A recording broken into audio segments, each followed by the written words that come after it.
దేవుని పరిశుద్ధ నామమునకు మహిమ కలుగునుగాక. ప్రిలారా, ప్రభునామను మీ అందరికీ వందనములు. దేవుని వాక్యం ధ్యానిందాము. మార్కు సువార్త 13వ అధ్యాయము 33వ వచనం.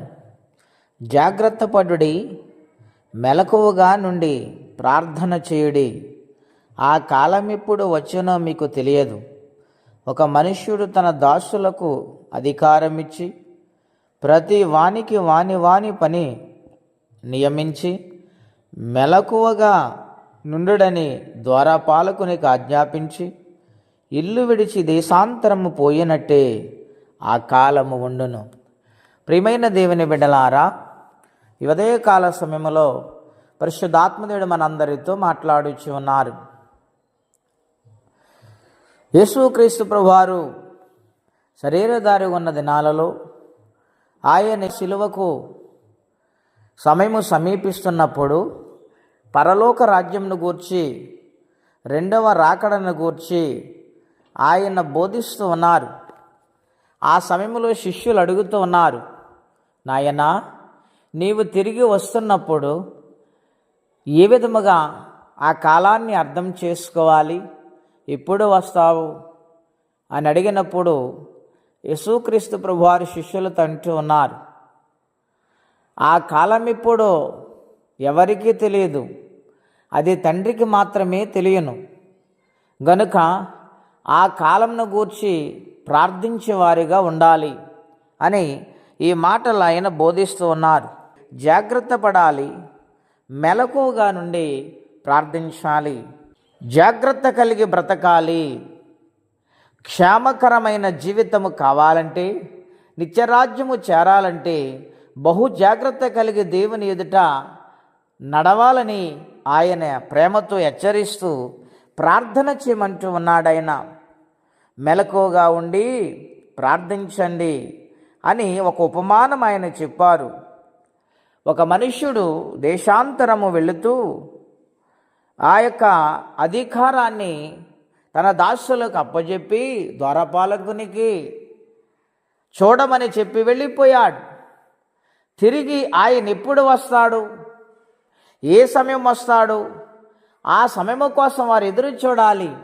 అలాగనని మీరు కూడా ఆ యొక్క సమయంలో అనేకమైన ఆశ్చర్యకార్యాలు జరిగితే, అద్భుతాలు జరిగితే, ఎన్నో గొడవలు వస్తాయి.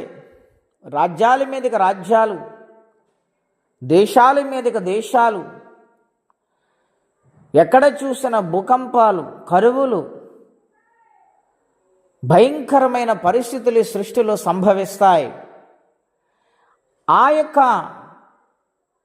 కార్యాలు జరుగుతున్నప్పుడు మీరు గ్రహించి కుమారుడు తిరిగి వస్తున్నాడని మీరు ప్రార్థన చేసి జాగ్రత్తగా ఉండాలని దేవుడు కొన్ని సూచనలు చెప్పారు.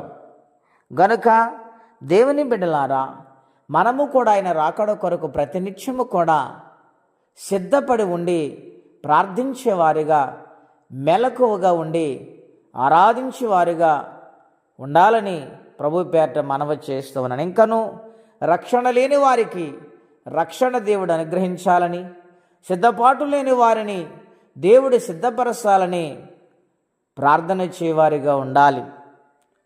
ఆ విధముగా మనం ప్రార్థన చేస్తే దేవుడు సమస్త కార్యములు జరిగించగలడు. అనేక మందిని ఆయన రాజ్యమునకు సిద్ధపరుస్తారు. అటువంటి ప్రార్థన జీవితము కలిగి జాగ్రత్త కలిగి బ్రతుకుదుముగాక. ప్రార్థన అండి. అత్యంత కృప కలిగిన దేవ, మహోన్నతమైన మీ నామము కొరకై వందనములు.